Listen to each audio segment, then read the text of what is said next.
Remue ménage. Bienvenue à votre émission Remue ménage. Nous voilà au mercredi 30 novembre. Leçon pratique de la part d'Élihu. Lisons Job 37, verset 5. Job 37, verset 5. Dieu tonne avec sa voix de manière merveilleuse. Il fait de grandes choses que nous ne comprenons pas. Élihu nous enseigne deux leçons. Premièrement, écoutez attentivement avant de parler, même quand on est en désaccord avec la personne qui parle. Certains ouvrent la bouche avant même qu'on ait besoin d'entendre leurs propos. D'autres sont trop timides pour oser dire ce qu'ils doivent dire. D'autres encore parlent sans prêter attention à la réaction de leur interlocuteur. Élihu se mit à parler seulement après que les autres n'eurent plus rien à dire. Il n'était pas timide et ses paroles eurent un impact certain. D'après Job 36, verset 2, il est évident qu'il se faisait du souci pour Job.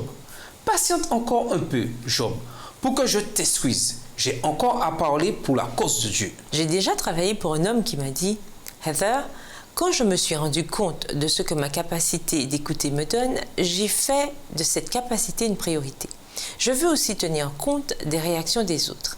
Et je veux comprendre le vrai raisonnement derrière tout ce qu'ils me disent. Je veux que les gens sentent que je les écoute vraiment et que je m'intéresse à eux. Il existe 3 erreurs principales que les gens font lorsqu'ils parlent. Premièrement, ils parlent avant qu'on ait besoin d'entendre ce qu'ils ont à dire. Deuxièmement, ils sont trop timides pour dire quelque chose qui devrait l'être. Et troisièmement, ils parlent sans tenir compte de la réaction de leur auditeur. Deuxièmement, se focaliser davantage sur Dieu. Tandis que nous lisons le livre de Job, nous remarquons que ses amis lui disaient que tout était de sa faute et qu'il devait, par conséquent, sonder son cœur pour voir ce qu'il avait fait de mal.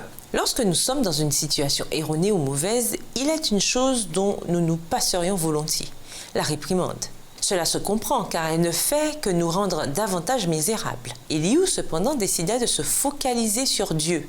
Loin de moi la pensée que Dieu ferait le mal. Il est bien évident que Dieu n'agit pas mal. Le Dieu très grand ne violera jamais le droit.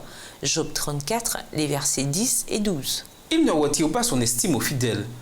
Parlons aussi des rois qui siègent sur un trône. Dieu les y a placés pour que leur règne dure. Job 36, verset 7. Notre Dieu est un Dieu d'amour. C'est que Dieu est si grand qu'on n'en a pas idée. On ne peut calculer l'âge qu'il peut avoir. Job 36, verset 26. Oui, nous ferons des erreurs.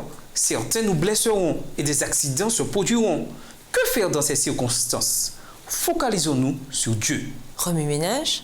En quoi les capacités d'écouter et d'influencer nos semblables sont-elles liées? Pourquoi est-il essentiel dans notre vie quotidienne et nos relations de nous focaliser sur Dieu? Au revoir. Et à demain si Dieu veut. Remue ménage.